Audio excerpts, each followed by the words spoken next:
ध्यान दें, आज का हम लोग का टॉपिक है एंजाइम। एंजाइम के बारे में हम लोग को पढ़ना है, ठीक है। तो इसमें लिखा हुआ है कि एंजाइम एक जटिल यौगिक है, अर्थात इसकी संरचना जटिल होती है। ध्यान रखना है, एंजाइम जो है ये एक जटिल यौगिक है, इसकी संरचना जो है वो नॉर्मल यौगिकों से क्या होती है, अलग होती है। हम लोग को ध्यान रखना है। जैसे आप नॉर्मल यौगिक अगर लेते हैं तो नॉर्मल यौगिक आप देख सकते हैं,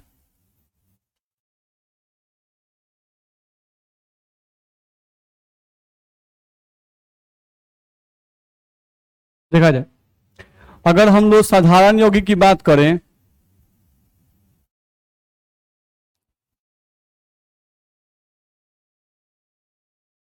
साधारण यौगिक की बात करते हैं तो साधारण यौगिक में आपका क्या है, जैसे सोडियम क्लोराइड NaCl, ये आपका साधारण यौगिक है। नहीं, आप यहां से MgCl2 ले लो या MgF2 ले लो, जो नॉर्मली कंपाउंड आप देखते हो, कैल्शियम कार्बोनेट, CaCO3, ये सब क्या है आपके साधारण यौगिक है। ध्यान रखना है, जो नॉर्मली लाइफ में आप देखते हो वो सब आपके साधारण यौगिक होते हैं। ध्यान रखना है, ठीक है। अब एक होता है आपका जटिल यौगिक, जैसे NaCl। साधारण यौगिक की खासियत क्या होती है, जैसे मान लो NaCl है, आप NaCl को पानी में डालोगे H2O में तो ये टूट जाता है, Na+ और Cl- में टूट जाता है। यानी यहां पर आपको आयन इसके तुरंत मिल जाते हैं एक स्टेप में। कितने स्टेप मिल गया, एक स्टेप में मिल गया, ठीक है। अब थोड़ा जटिल यौगिक लो, जैसे एंजाइम जो है, एंजाइम ये एक प्रकार का प्रोटीन है, ठीक। तो मान लो अगर आप प्रोटीन लेते हो, आप किसी प्रोटीन को ले लिए, अब आप प्रोटीन को पानी में डालो, ठीक है। तो अगर प्रोटीन को पानी में डालते हो तो ये पहले टूटेगा पेप्टाइड में, ध्यान रखना है। अब फिर ये जो पेप्टाइड होगा ये आपका टूटेगा एमिनो एसिड में,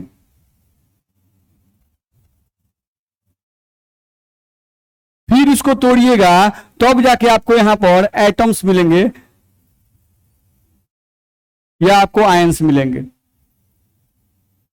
तो मेरे कहने का सेंस ये है कि जो साधारण यौगिक होते हैं वो एक बार में आयन या परमाणु प्रदान कर देते हैं, बात समझ में आ रहा है, ठीक है। लेकिन जो जटिल यौगिक होते हैं नहीं, वो एक बार में आपको एटम और आयन नहीं देंगे। प्रोटीन है, पेप्टाइड बना, पेप्टाइड से एमिनो एसिड बना, एमिनो एसिड से तब एटम और आयन मिलेंगे।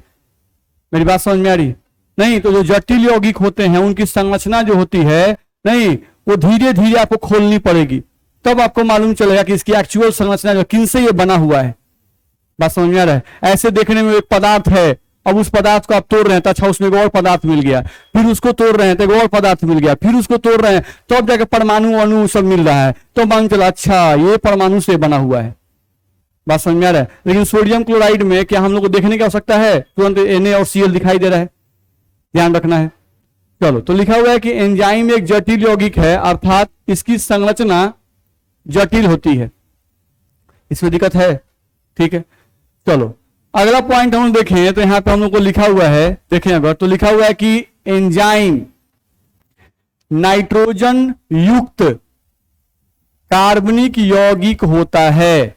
ध्यान रखना है, एंजाइम जो है ये नाइट्रोजन युक्त कार्बनिक यौगिक होता है, ठीक है।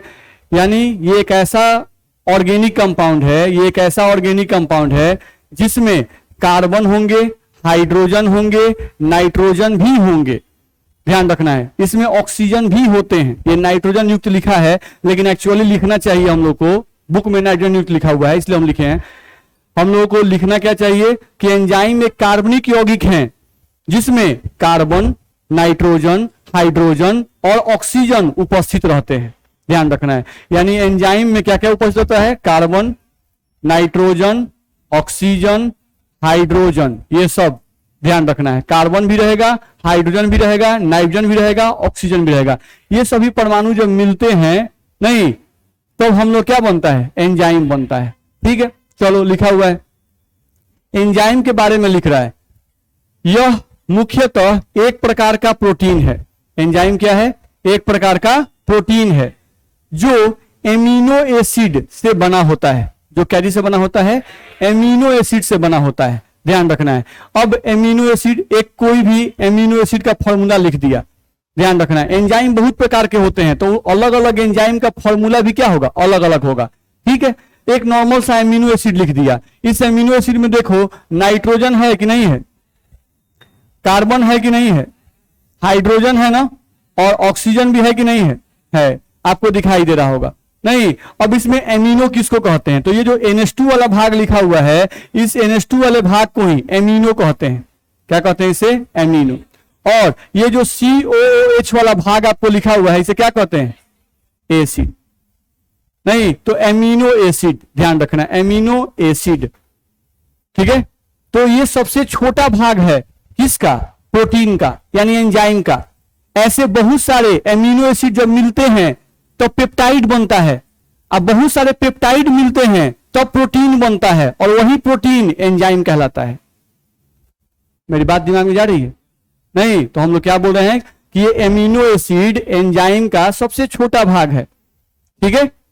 अब ये एमिनो एसिड जब आपस में मिलेंगे तो पेप्टाइड बनता है, बहुत सारे पेप्टाइड मिलते हैं तब क्या बनता है, प्रोटीन बनता है। और उन्हीं प्रोटीन का एक भाग है, एक टाइप है, एक प्रकार का प्रोटीन, एंजाइम भी एक प्रोटीन है। बात समझ में आ रहा है, ठीक है। अगले पॉइंट पे आते हैं। ये जो एंजाइम है इनको प्रोड्यूस कौन करता है, तो लिखा हुआ है यह जीवित पेड़ पौधों तथा जीव जंतुओं के द्वारा उत्पन्न किया जाता है। यानी जौन पेड़ पौधा मर गया है वो एंजाइम उत्पन्न नहीं करता है, चाहे जौन आदमी मर गया होगा उसका शरीर एंजाइम उत्पन्न नहीं करता है। जिंदा, समझते हैं आप जिंदा का मतलब ना, जिंदा जो पेड़ पौधे होते हैं नहीं, या जो जिंदा आदमी होता है, जिंदा जीव जंतु जो होते हैं, जानवर जो होते हैं नहीं, वो लोग उनके शरीर के द्वारा ही एंजाइम उत्पन्न किया जाता है, ध्यान रहेगा, ठीक है। चलो, अब चूंकि एंजाइम जो है वो जीवित पेड़ पौधों तथा जीव जंतुओं के द्वारा उत्पन्न किया जाता है, इसीलिए एंजाइम को जैव रासायनिक उत्प्रेरक कहते हैं। क्या कहते हैं इन्हें, जैव रासायनिक उत्प्रेरक। जैव काहे लगा दिया, काहे कि जीवित पदार्थों के द्वारा उत्पन्न किए जाते हैं, इसलिए जैव लगा दिया। रासायनिक काहे लगा दिया, तो आपके बॉडी के अंदर बहुत सारी रासायनिक प्रक्रियाएं होती हैं नहीं, जिनको एंजाइम उत्प्रेरित करता है। आपके बॉडी के अंदर बहुत सारी रासायनिक प्रक्रियाएं होती हैं जिनको एंजाइम क्या करता है, उत्प्रेरित करता है, ध्यान रखना है। जैसे बॉडी के अंदर रासायनिक प्रक्रिया नहीं, जैसे आप कोई भी खाना खाते हो नहीं, तो आपका बॉडी उस खाने के अनुसार एंजाइम उत्पन्न करता है। आपका बॉडी जो है उस खाने के अनुसार एंजाइम उत्पन्न करता है, ध्यान रखना है, और उस खाने को जल्दी पचाने में मदद करता है। तो ये एक उत्प्रेरक का काम कर रहा है नहीं, जो आप खाना खाए उसको जल्दी जल्दी तोड़ा, उससे एनर्जी उत्पन्न किया नहीं, ध्यान रखना है। तो ये एंजाइम जो है आपके बॉडी के अंदर होने वाले रासायनिक प्रक्रियाओं को उत्प्रेरित करता है, उनके दर को बढ़ा देता है। जैसे आपको घाव हो गया, आप दवाई खाते हैं नहीं, तो एंजाइम जो है आपके बॉडी को उत्प्रेरित करता है कि देखो दवाई बॉडी के अंदर आ गया नहीं, जल्दी एंजाइम उत्पन्न करो दवाई को सही जगह पे लगाने वाला नहीं। ऐसा थोड़े ना है कि आपको यहां पर घाव है नहीं तो आप यहीं पर दवाई लेके टैबलेट अंदर रखाते हैं, यहां तो मुलहम लगाते हैं और टैबलेट अंदर खाते हैं, काम यहां करता है, बस मेरा है। तो यहां पर जो काम करता है उसको वहां पर काम करने के लिए उत्प्रेरित कौन करता है, एंजाइम। एंजाइम ही बताता है, आपका दिमाग एंजाइम वो उत्पन्न करने लगता है और वो एंजाइम उसको वहां पर लेके जाता है और कहता है कि भाई यहां पर घाव हुआ है नहीं, यहां पर पहले काम किया जाए, यहां पर काम करके घाव का धीरे धीरे घाव खत्म किया जाए, बस मेरा है। तो ये आपका एंजाइम होता है। इनके द्वारा किए गए उत्प्रेरण को जैव रासायनिक उत्प्रेरण कहते हैं। सही बात है भाई, जीवित वस्तुओं के द्वारा उत्पन्न होते हैं तो इनके द्वारा जीवित वस्तुओं के अंदर ही काम किया जाता है नहीं, तो जीवित वस्तुओं के अंदर काम करेंगे तो इनके काम को क्या कहा जाएगा, जैव रासायनिक उत्प्रेरण। ध्यान रखना, क्योंकि उत्प्रेरण का मतलब ही होता है उत्प्रेरकों के द्वारा किया गया कार्य नहीं, तो उत्प्रेरक के द्वारा किया गया कार्य कहलाता है उत्प्रेरण, ध्यान रखना है। तो इसको हम लोग जैव रासायनिक उत्प्रेरण कह सकते हैं एंजाइम के काम को। इतना दिक्कत है नहीं, तो एक बार और देख लीजिए, एंजाइम एक जटिल यौगिक है, अर्थात इनकी संरचना जटिल होती है, समझ में आ गया। दूसरा पॉइंट, एंजाइम नाइट्रोजन युक्त कार्बनिक यौगिक है। यानी enzyme carbon, nitrogen, oxygen, hydrogen मिलाकर बना होता है। एंजाइम एक प्रकार का प्रोटीन है नहीं, जिसका सबसे छोटा भाग क्या है, एमिनो एसिड। ध्यान रखना है, एमिनो एसिड का हम लोग फॉर्मूला लिखे NH2CH2COH। आपको इस फॉर्मूला में दिखाई दे रहा हो कि नाइट्रोजन, कार्बन, हाइड्रोजन, ऑक्सीजन है नहीं, तो वही आपको दिखाया गया। फिर कहा गया एंजाइम कहां उत्पन्न होते हैं, तो ये जीवित पेड़ पौधों या जीवित जीव जंतुओं के द्वारा उत्पन्न किया जाता है। इसी कारण से इन्हें क्या कहते हैं, जैव रासायनिक उत्प्रेरक कहा जाता है। ये हमारे बॉडी के अंदर काम करते हैं, तो इनके काम करने की प्रक्रिया को क्या कहते हैं, जैव रासायनिक उत्प्रेरण कहते हैं। इतना में दिक्कत है?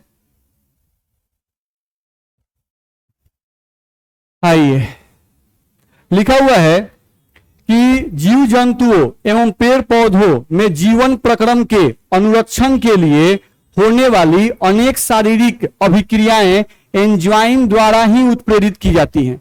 जो अभी हम आपको पॉइंट समझा रहे थे नहीं, कि भाई जीव जंतु एवं पेड़ पौधों में जीवन प्रक्रम के अनुरक्षण, जीवन प्रक्रम में अनुरक्षण यानी आपको जिंदा रखने के लिए, आपको सही सलामत रखने के लिए नहीं, तो जिंदा रखने के लिए का मतलब आप काम उम करते रहें तब आप जिंदा हैं। दिन भर पड़े रहिएगा जैसे आप लोग पड़े रहते हैं, तो इसका मतलब आप जिंदा नहीं है, आधा आधा जिंदा है।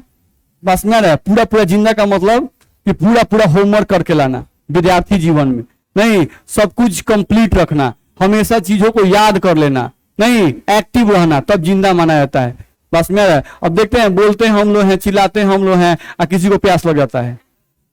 बस समझ में आ रहा है? चलिए, तो यहां पर हम लोग बता रहे थे कि जीव जंतु एवं पेड़ पौधों में जीवन प्रक्रम यानी जीवन में बहुत सारी प्रक्रियाएं हैं, आपके बॉडी के अंदर बहुत सारी प्रक्रियाएं हैं, जीवन प्रक्रम के अनुरक्षण नहीं, यानी आपको जीवित रखना, आपको सुरक्षित रखना, इस सब में एंजाइम आपका मदद करता है। इन सब में एंजाइम आपका मदद करता है, ध्यान रखना है। होने वाली अनेक शारीरिक अभिक्रियाएं एंजाइम के द्वारा ही उत्प्रेरित की जाती हैं। इस लाइन में कहीं दिक्कत है? आगे बढ़े। अगला पॉइंट लिखा हुआ है कि ये बहुत प्रभावी उत्प्रेरक होते हैं। लिखा हुआ है कि ये बहुत प्रभावी उत्प्रेरक होते हैं। नहीं, प्रभावी उत्प्रेरक का मतलब क्या है भाई? तो देखो, तो ये अभिक्रिया के दर को 10 का पावर 8 से 10 का पावर 20 गुना बढ़ा देते हैं। नहीं, यानी इनके काम करने का स्पीड सोचो भाई, 10 का पावर 8 का मतलब होता है 10 करोड़। यानी कि अगर ये अभिक्रिया के दर को बढ़ाना चाहते हैं, अगर इनका मन नहीं करेगा तो अब अभिक्रिया के दर को 10 करोड़ गुना बढ़ा देंगे। मतलब मन नहीं करेगा तो 10 करोड़ गुना बढ़ा देंगे। बस मेरा, अब मन कहीं कर दिया तो 10 का पावर 20 गुना बढ़ा देंगे अभिक्रिया के दर को। बात समझ में आ रहा है? तो ये आपको ध्यान रखना होगा। इनके काम करने की कैपेसिटी बहुत बहुत बहुत ज्यादा होती है, ध्यान रखना है। ये बहुत ज्यादा एक्टिव होते हैं। बस मेरा, ये बहुत ज्यादा एक्टिव होते हैं, यानी डिसएक्टिव भी है, सोचिए नहीं तो भी क्या कर सकते हैं। अब नॉर्मली हम लोग जो उत्प्रेरक बनाते हैं, आदमी के द्वारा जो उत्प्रेरक बनाया जाता है, जो नॉर्मल अभिक्रिया के दर को बढ़ाने के लिए हम लोग उत्प्रेरक उपयोग करते हैं, वो अभिक्रिया के दर को 10 गुना, 20 गुना, 100 गुना, 500 गुना, 1000 गुना, बस मेरा बहुत हो गया भाई। नहीं, उससे ज्यादा नहीं बढ़ा पाता है। लेकिन एंजाइम जो है वो कम से कम बढ़ाएगा तो 10 करोड़ गुना बढ़ाएगा। बस मेरा है। तो कार्य करने की क्षमता आप देख लीजिए कितना गुना है। 10,000 या 1,000 रुपया में और 10 करोड़ रुपया में कितना का अंतर होता है? नहीं, रुपया का तो अंतर आप लोग को बुझाता होगा, देखा जाए। लिखा हुआ है, यदि हमारे शरीर में एंजाइम उपस्थित नहीं हो तो चावल के एक दाने को पचाने में 50 साल लगेंगे। बस मेरा है, चावल का एक दाना खाइए, पेट भर जाएगा नहीं, और वो पचेगा नहीं, 50 साल तक आपका पेट भरा रहेगा।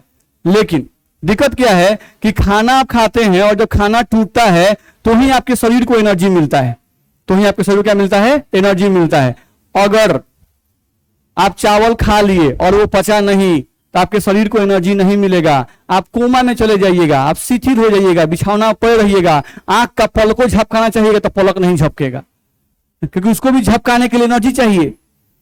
बस मेरा है, अब वो एनर्जी आपका शरीर उत्पन्न नहीं कर पाएगा अगर आपके बॉडी के अंदर एंजाइम उत्पन्न नहीं होंगे तो। बात समझ में आ रहा है?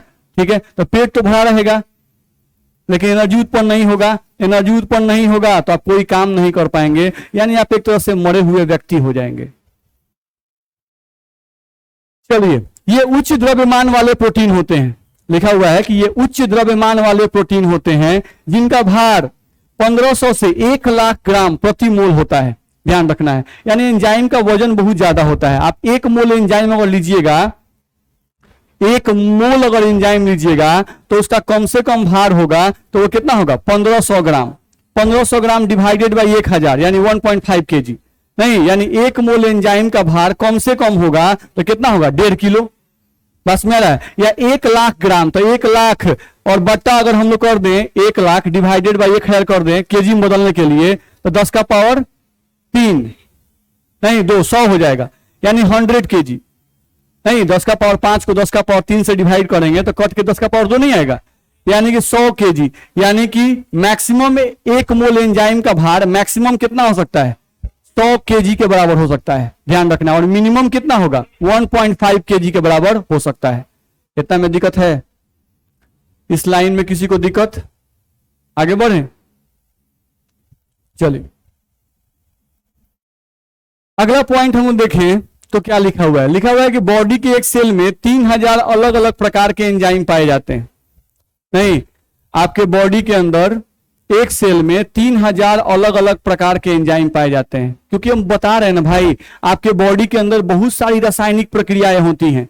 नहीं, एक तो हम लोग सिर्फ एक टाइप का खाना नहीं खाते हैं, अलग अलग टाइप का खाना खाते हैं। तो उन अलग अलग टाइप के खाने को पचाने के लिए आपके बॉडी के अंदर अलग अलग एंजाइम उपस्थित रहते हैं। ध्यान रखना है, पहला तो ये चीज है।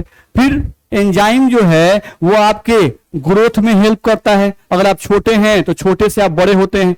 नहीं, तो आपका जो ग्रोइंग प्रॉपर्टी है वो ड्यू टू एंजाइम ही होता है। बस में अगर एंजाइम आपके बॉडी के अंदर कम उत्पन्न हो रहा है तो आपका ग्रोइंग कम होगा। ध्यान रखना है। तो बहुत सारी प्रक्रियाएं हैं। आपके बॉडी में कहीं चोट लग रहा है, उस चोट को ठीक करने में भी एंजाइम हेल्प करता है।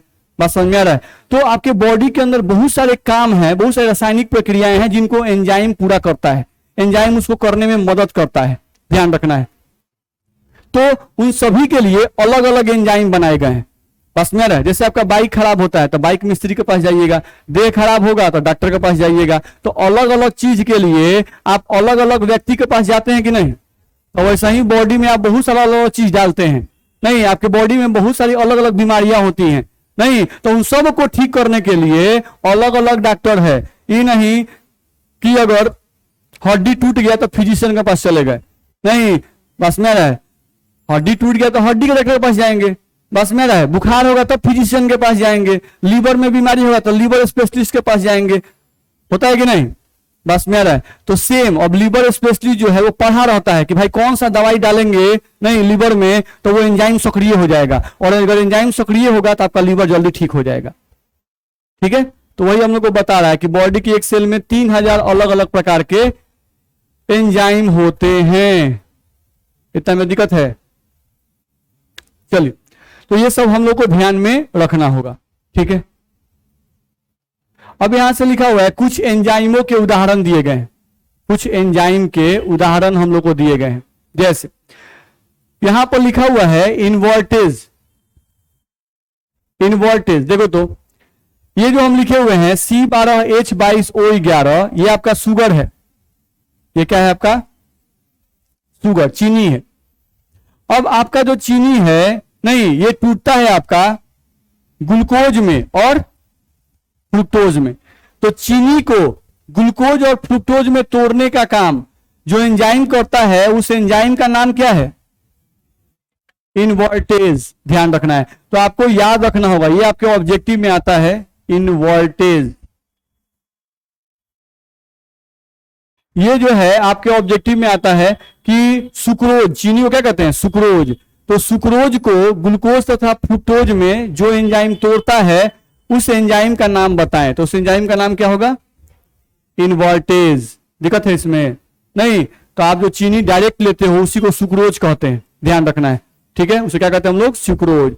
और उसको तोड़ने में आपका इन्वर्टेज मदद करता है। और चीनी क्या चीज में टूटता है? तो ग्लूकोज में और फ्रुक्टोज में। ध्यान रखना है। ध्यान से देखिएगा तो ग्लूकोज का फॉर्मूला और फ्रुक्टोज का फॉर्मूला सेम है। C6H12O6, और यहां भी क्या लिखा हुआ है C6H12O6।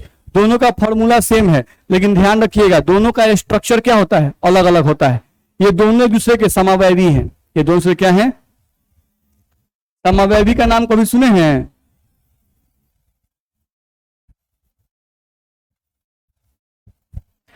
ध्यान रखना है। तो ये दोनों जो हैं वो एक दूसरे के समावयवी हैं, ये हम लोग को ध्यान रखना होगा। इतना में दिक्कत है? आगे बढ़िए, देखा जाए। अगला इसमें लिखा हुआ है कि आपका जाइमेज एंजाइम जो है, जाइमेज एंजाइम, ये ग्लूकोज को इथाइल अल्कोहल तथा कार्बन डाइऑक्साइड में बदल देता है। ये जो आप लिखे हैं C6H12O6, ये क्या है, ग्लूकोज। और ग्लूकोज को इथाइल अल्कोहल में, ये जो C2H5OH लिखे हैं क्या है, इथाइल अल्कोहल। और यही आपका कार्बन डाइऑक्साइड है।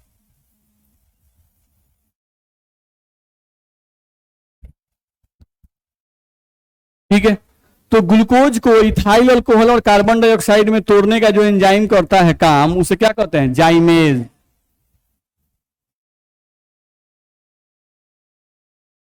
यही आपका एंजाइम है जो ग्लूकोज को इथाइल अल्कोहल और कार्बन डाइऑक्साइड में तोड़ देता है। वही हम लोग को बताया गया। इतना में दिक्कत है? इन सब का नाम याद रखना जरूरी है। अगला हम लोग को बोल रहा है कि देखो, जो हम लोग चावल और गेहूं खाते हैं, चावल और गेहूं, उस चावल और गेहूं को क्या कहा जाता है, स्टार्च। जो हम लोग चावल और गेहूं खाते हैं उसको स्टार्च कहते हैं। जागे रहिए सर, देखिए बड़ी मेहनत है, क्या कीजिएगा। आए, बिल्कुल आए, हाँ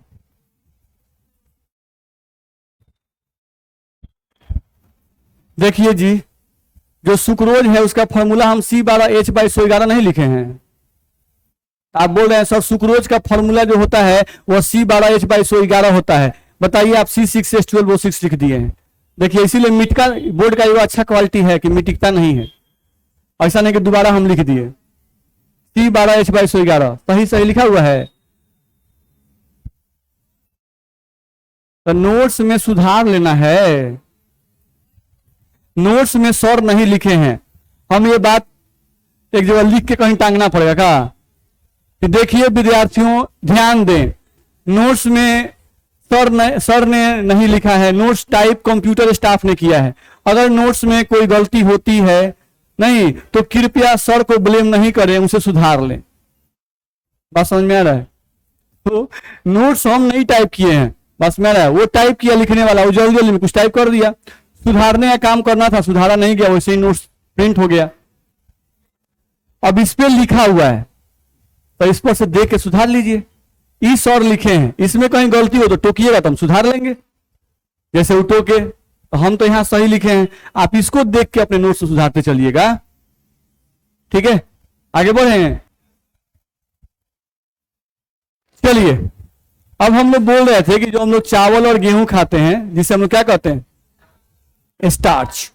ठीक है, अब स्टार्च जो है उसको पचाने के लिए जो एंजाइम यूज किया जाता है उस एंजाइम का नाम क्या है, डायस्टेज। ध्यान रखना है।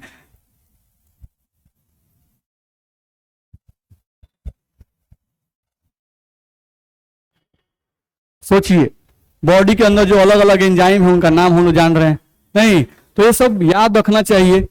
कोई पूछ जाए भाई चावल गेहूं खाते हो कैसे पच जाता है, तो एंजाइम से पचता है। कौन सा एंजाइम पचाता है, नहीं तो डायस्टेज नामक एंजाइम है बॉडी के अंदर, नहीं वही पचाता है। ध्यान रखना है। अब डायस्टेज जो है वो क्या करता है, ये आपका स्टार्च है, ये आपका स्टार्च है।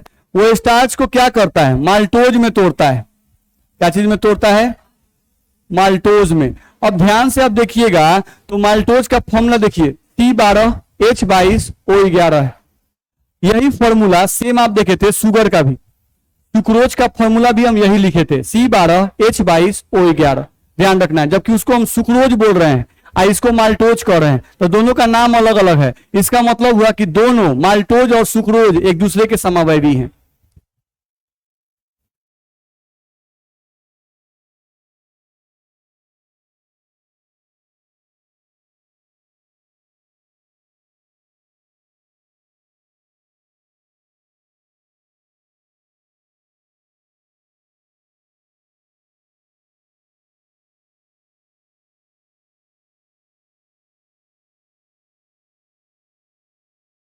माल्टोज तथा सुक्रोज जो है वो एक दूसरे क्या है, समावयवी हैं। यानी कि इनका फॉर्मूला तो सेम होता है लेकिन संरचना क्या होता है, अलग अलग होता है। तो वही हम लोग को ध्यान रखना होगा, इसमें दिक्कत है। ठीक है, अब हमको ध्यान रखना है कि माल्टोज जो है, अगर हम लोग माल्टोज की बात करते हैं तो माल्टोज खाने में उपस्थित शुगर है।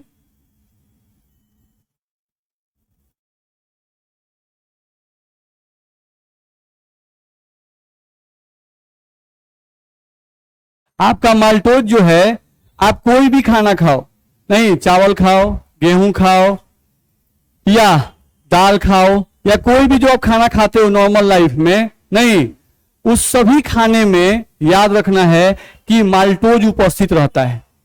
ठीक है, माल्टोज उपस्थित रहता है। माल्टोज हम पहले भी कहते कि माल्टोज आपके बॉडी के लिए हार्मफुल नहीं होता है, ध्यान रखना है। लेकिन डायरेक्ट शुगर जो हम लेते हैं, जिसको आप सुक्रोज कह रहे हो, जो कि एक्चुअली चीनी होता है, वो आपके बॉडी के लिए क्या होता है, हार्मफुल होता है। बात समझ में आ रहा है? तो ये हम लोग को ध्यान रखना है। इतना में दिक्कत है? ठीक है, चलो अब आपका जो माल्टोज है, ये आपका माल्टोज हो गया, इसको हम क्या कहते हैं, माल्टोज। अब ये जो माल्टोज हम लोग का दिया गया है, इसको पचाने के लिए जो एंजाइम यूज किया जाता है उसे क्या कहते हैं, माल्टेज।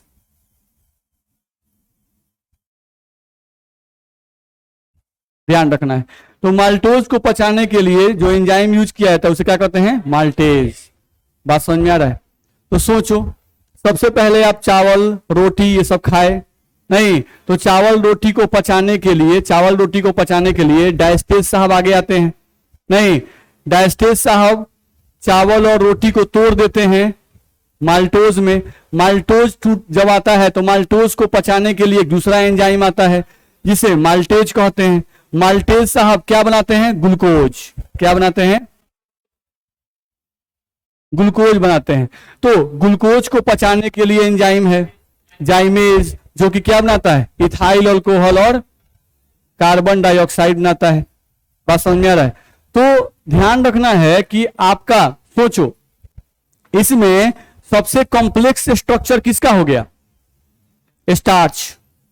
स्टार्च टूटा माल्टोज में, अब माल्टोज टूटा ग्लूकोज में, अब फिर ग्लूकोज टूटा इथाइल अल्कोहल में। समझ रहे हो? दिक्कत है इसमें? नहीं तो इसमें कोई पूछेगा सबसे कॉम्प्लेक्स स्ट्रक्चर किसका होता है, स्टार्च का। यानी हम लोग चावल और गेहूं जो खाते हैं ये कॉम्प्लेक्स कंपाउंड है, ध्यान रखना है। ये कॉम्प्लेक्स कंपाउंड पहले माल्टोज में टूटा, फिर ये माल्टोज ग्लूकोज में टूटा और फिर ये ग्लूकोज इथाइल अल्कोहल में टूटा और CO2 में टूटा। देख रहे हो? दिक्कत है? समझना ये है कि कोई भी आप कॉम्प्लेक्स चीज खाते हो, कॉम्प्लेक्स चीज, तो इसको पचने में समय लगता है। जैसे आप चावल रोटी जो खाते हो, इसको पचने में समय लगता है। बस में आ रहा है? तो आप अगर खाना इसको खाते हो, स्टार्च खाते हो, तो आपका शरीर भरपूर महसूस करता है और ये स्लोली डाइजेस्ट होता है, धीरे धीरे ये टूटता है। तो अगर ये धीरे धीरे टूटेगा भाई, अगर ये धीरे धीरे टूटेगा तो ये एनर्जी स्लोली प्रोड्यूस करेगा, नहीं और लंबे टाइम तक आपको उस बॉडी को एनर्जी देता रहेगा, लंबे टाइम तक आपके बॉडी को एनर्जी देता रहेगा। ध्यान रखना है। अब हम लोग की तरह नहीं कि मतलब भरपूरे उछील लेते हैं, नहीं पूरा एकदम छिपा भर चावल ले लिए, पूरा उसमें दाल ले लिए, सब्जी ले लिए, सबको सोना मोना कह के पूरा उलट लिए, नहीं तो कुछ ज्यादा ही हम लोग एनर्जी ले लेते हैं। नहीं तो केयर करना है, जितना आवश्यकता हो उतना ही बॉडी को एनर्जी मिलना चाहिए। ज्यादा ले लेंगे तो काम घबरा जाएगा। चलिए ध्यान दिया जाए। अब यहां से केयर करना है कि अगर आपको जल्दी एनर्जी चाहिए, तुरंत एनर्जी चाहिए, तो आप चावल और रोटी मत खाइए, माल्टोज ले लीजिए, नहीं या चीनी, इसी का एक रूप क्या है, चीनी। तो चीनी आप शरबत बना के पीते हैं तो आपको चावल और गेहूं से जल्दी एनर्जी चीनी सप्लाई करेगा, क्योंकि चीनी को तोड़ने में बॉडी को कम मेहनत करना पड़ता है, वो उतना कॉम्प्लेक्स, उतना जटिल नहीं है, उसको तोड़ने में बॉडी को कम मेहनत करना पड़ता है, इसलिए आपको जल्दी एनर्जी मिल जाएगा। आपको उससे भी जल्दी एनर्जी चाहिए तो आप ग्लूकोज ले लीजिए, ग्लूकोज को पानी में घोल लीजिए और पी लीजिए, आपके बॉडी को इंस्टेंट एनर्जी मिलने लगेगा। उससे भी जल्दी एनर्जी चाहिए, इथाइल अल्कोहल है, इथाइल अल्कोहल को आप थोड़ा सा डालिएगा, और उसमें पानी मिला दीजिए, बस में आ रहा है, और मिला के आप पीते हैं तो उससे भी आपको इंस्टेंट एनर्जी मिलेगा। बात समझ में आ रहा है? लेकिन अब ध्यान रहे, जो भी चीजें आपको इंस्टेंट एनर्जी सप्लाई करती हैं, नहीं, जो भी चीजें हमें इंस्टेंट एनर्जी सप्लाई करती हैं, ये बहुत लंबे टाइम तक एनर्जी सप्लाई नहीं करती हैं। जैसे आप 2 गिलास ग्लूकोज पी लिए और समझोगे कि आराम से हम 5-6 घंटा निकाल लेंगे, तो ऐसा नहीं होता है, ध्यान रखना है, ठीक है। लेकिन आप चावल रोटी खाते हो तो आप आराम से 5-6 घंटा निकाल लेते हो। निकलता है कि नहीं निकलता है? निकल जाता है आसानी से। अब किसी किसी को जल्दी ज्यादा भूख लगता होगा नहीं, तो 2 घंटा ही लगता होगा। बोलो, इसमें दिक्कत है? आगे बढ़े, आगे बढ़े ना।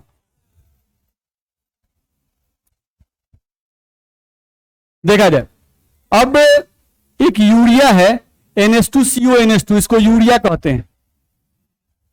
अब यूरिया जो है, इसको पचाने के लिए आपके बॉडी में जो एंजाइम होते हैं उसे क्या कहते हैं? यूरिएज। ध्यान रखना है। तो यूरिया जो है ये टूट जाता है सिंपलेस्ट कंपाउंड में NH3 और CO2 में। ध्यान रखना है। तो जानबूझ के एंजाइम जो है उनका नाम जो है उस कंपाउंड से मिलता जुलता रखा गया है ताकि आपको याद रहे। बात समझ में आ रहा है? जैसे माल्टोज को पचाने वाला माल्टेज, यूरिया को पचाने वाला नहीं, यूरिएज। हम लोग को ध्यान रखना है, इसमें दिक्कत है? आगे बढ़े ना। चलो अगला हम लोग देखें, अगर तो दूध को दही में बदलने वाला जो एंजाइम होता है उसे हम लोग लैक्टोबैसिलस कहते हैं। ध्यान रखना है, लैक्टोबैसिलस। तो लैक्टोबैसिलस एंजाइम जो है ये दूध को दही में कन्वर्ट कर देता है। ठीक है, तो ये भी आपको पहले से पता है। चलिए, अमाशय। अमाशय का मतलब पेट होता है नहीं, तो अमाशय में पेप्सिन एंजाइम प्रोटीन को पेप्टाइडों में परिवर्तित करता है। हम पहले ही बताए थे कि प्रोटीन जो होता है वो एक कॉम्प्लेक्स कंपाउंड होता है। प्रोटीन क्या होता है? कॉम्प्लेक्स कंपाउंड होता है। अब किसी प्रोटीन को पेप्टाइड में तोड़ने के लिए, किसी प्रोटीन को पेप्टाइड में तोड़ने के लिए जिस एंजाइम का उपयोग किया जाता है उस एंजाइम को हम लोग क्या कहते हैं? Pepsin enzyme. ये पेप्सिन एंजाइम जो है ये प्रोटीन को पेप्टाइड में तोड़ देता है। ध्यान रखना है। दूसरा हम लोग को ध्यान रखना है कि यहां पे देखें अगर, तो आंत में जो आपका प्रोटीन होता है, तो आंत में यहां पर प्रोटीन से अच्छा हम लोग लिखें, ज्यादा बढ़िया रहेगा।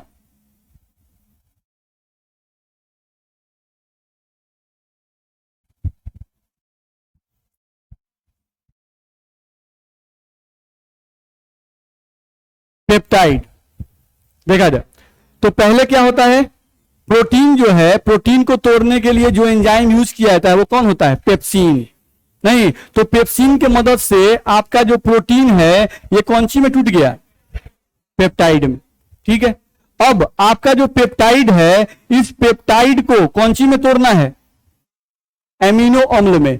हम बता चुके हैं, शुरू में ही बताए थे। तो पेप्टाइड को अगर एमिनो एसिड में तोड़ना है तो आप जो एंजाइम यूज करते हो भाई, वो एंजाइम आपका होता है ट्रिप्सिन। कौन होता है? ट्रिप्सिन। तो ये ट्रिप्सिन नामक एंजाइम है जो आपके बॉडी का अंदर जो पेप्टाइड होता है उस पेप्टाइड को एमिनो अम्ल में तोड़ देता है। इसमें दिक्कत है? ठीक है, तो बॉडी के अंदर बहुत सारे एंजाइम होते हैं। ये बहुत मिनिमम एंजाइम्स के बारे में आपको बताया गया नहीं, क्योंकि 3000 है भाई, तो कितना एंजाइम याद कीजिएगा। बात समझ में आ रहा है? तो कुछ जो इंपॉर्टेंट हैं, जो मुख्यतः यूज में आते हैं बहुत ज्यादा, उन एंजाइम्सों के बारे में आपको पढ़ाया गया। ध्यान रखना है। तो इतने एंजाइम का नाम आपको याद रखना है। याद रखना है कि बॉडी जो है वो एंजाइम प्रोड्यूस करता है। बॉडी जो है वो एंजाइम प्रोड्यूस करता है आवश्यकता अनुसार। आवश्यकता अनुसार यानी अगर आप हमेशा चावल और रोटी ही खाते रहिएगा तो एंजाइम चावल और रोटी को पचाने वाला ही एंजाइम प्रोड्यूस करता रहेगा। नहीं, तो इसलिए कभी फल भी खाइए कि बॉडी आपका उसको ही पचाने वाला एंजाइम बनाए। कभी कभी क्या कहते हैं, नॉनवेज भी खाइए ताकि बॉडी उसको भी पचाने वाला एंजाइम प्रोड्यूस करता रहे। नहीं, मतलब आप अलग अलग खाने के क्वालिटी को बढ़िया खाना, ठीक है, मेरे कहने का मतलब है बढ़िया बढ़िया खाना आप खाइए। नहीं तो आपके बॉडी के जो एंजाइम होंगे वो हमेशा एक्टिव रहेंगे और बॉडी एंजाइम प्रोड्यूस करता रहेगा। साथ साथ रोगों से लड़ने के लिए भी एंजाइम हम लोग प्रोड्यूस करता है बॉडी।